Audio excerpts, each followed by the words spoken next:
بسم اللہ الرحمن الرحیم۔ حضرت حذیفہ رضی اللہ عنہ نے فرمایا کہ میں نے ان حضرت صلی اللہ علیہ وسلم کو یہ فرماتے سنا تھا کہ پہلے زمانے میں ایک شخص کے پاس ملک الموت ان کی روح قبض کرنے آئے تو ان سے پوچھا گیا کوئی اپنی نیکی تمہیں یاد ہے؟ انہوں نے کہا مجھے تو یاد نہیں پڑتی۔ ان سے دوبارہ کہا گیا یاد کرو۔ انہوں نے کہا مجھے کوئی اپنی نیکی یاد نہیں سوائے اس کے کہ میں دنیا میں لوگوں کے ساتھ خرید و فروخت کیا کرتا تھا اور لین دین کیا کرتا تھا۔ جو لوگ خوشحال ہوتے انہیں تو میں اپنا قرض وصول کرتے وقت مہلت دے دیا کرتا تھا اور تنگ ہاتھ والوں کو معاف کر دیا کرتا تھا۔ اللہ تعالیٰ نے انہیں اسی پر جنت میں داخل کیا۔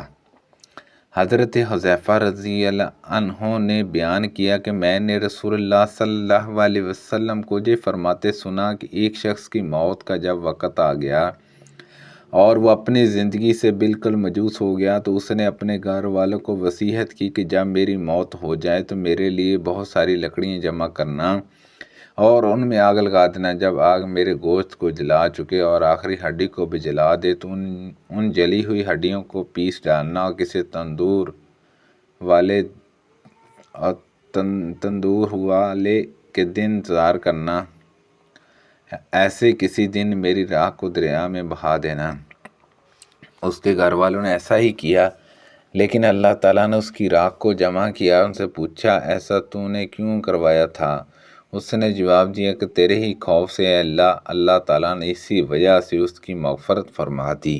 سبحان اللہ عز و جل۔ حضرت عقبہ بن عمر رضی اللہ عنہ نے کہا میں نے آپ کو یہ فرماتے سنا تھا کہ یہ شخص کفن چور تھا۔ حضرت عائشہ رضی اللہ عنہا اور حضرت ابن عباس رضی اللہ عنہما نے بیان کیا جب رسول اللہ صلی اللہ علیہ وسلم پر نزع کی حالت طاری ہوئی تو آپ اپنی چادر چہرہ مبارک پر بار بار ڈال لیتے، پھر جب شدت بڑھتی تو اسے ہٹا دیتے۔ حضور صلی اللہ علیہ وسلم اسی حالت میں فرمایا تھا اللہ تعالیٰ کی لعنت ہو یہود و نصارا پر کہ انہوں نے اپنے انبیاء کی قبروں کو سجدہ گاہ بنا لیا۔ ان حضور صلی اللہ علیہ وسلم اس امت کو ان کے کیے سے ڈرانا چاہتے تھے۔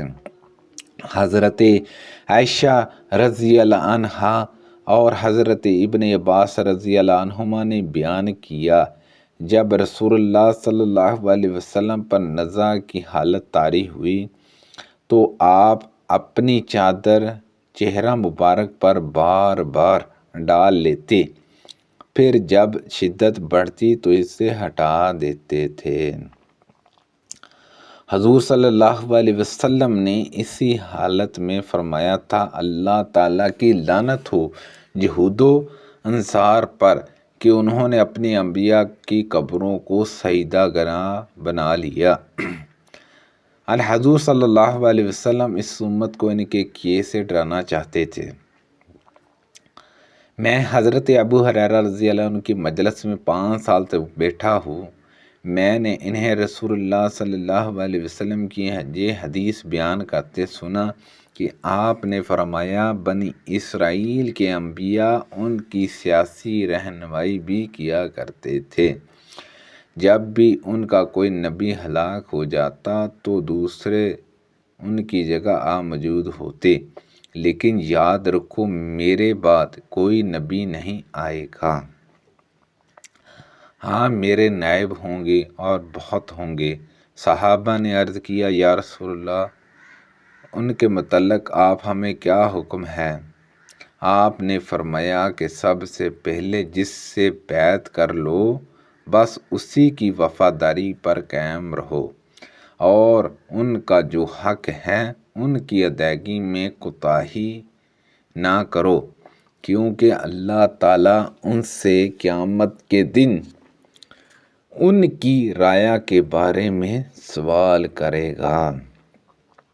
نبی کریم صلی اللہ علیہ وسلم نے فرمایا تم لوگ پہلی امتوں کے طریقوں کی قدم با قدم پیروی کرو گے، یہاں تک کہ اگر وہ لوگ کسی صحنے کے سوراخ میں داخل ہوئے تو تم بھی اس میں داخل ہوں گے۔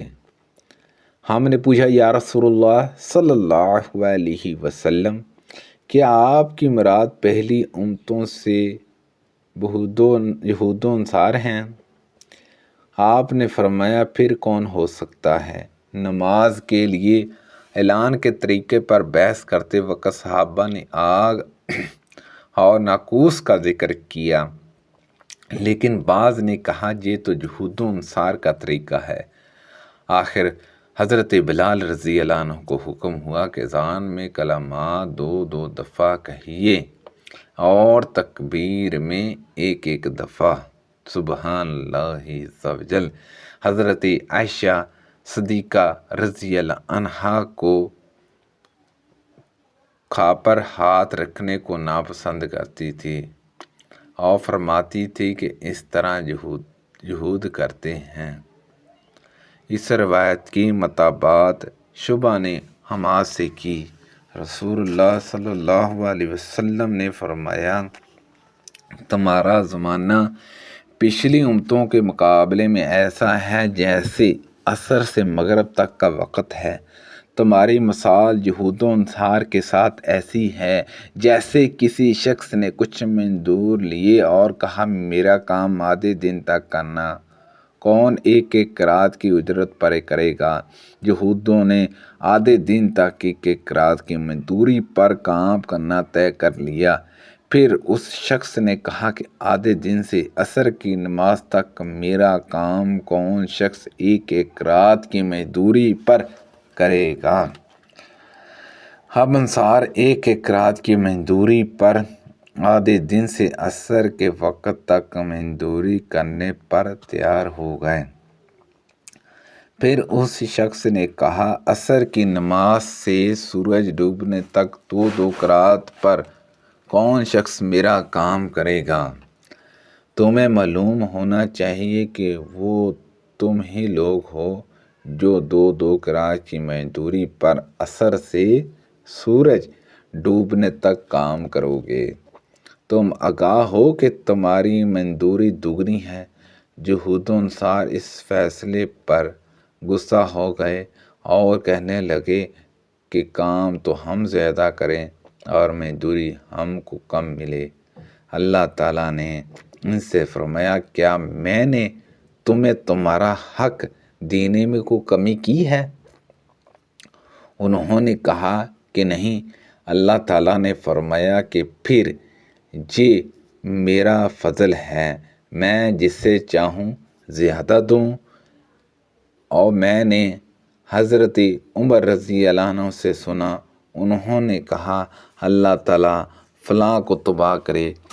انہیں کیا معلوم نہیں کہ نبی کریم صلی اللہ علیہ وسلم نے فرمایا تھا یہود پر اللہ کی لعنت ہو۔ ان کے لیے چربی حرام ہوئی تو انہوں نے اسے پگھلا کر بیچنا شروع کر دیا۔ اس روایت کو ابن عباس رضی اللہ عنہما کے ساتھ جابر اور حضرت ابو ہریرہ رضی اللہ عنہ نے نبی کریم صلی اللہ علیہ وسلم سے روایت کیا ہے۔ سبحان اللہ عز و جل۔ اللہ پاک سے دعا ہے کہ اللہ پاک ان حدیثوں پر عمل کرنے کی توفیق عطا فرمائے۔ کوئی غلطی کوتاہی ہو گئی ہو تو اللہ پاک معاف فرمائے۔ صدقہ جاریہ سے زیادہ دوسرے لوگوں تک شیئر کیجئے۔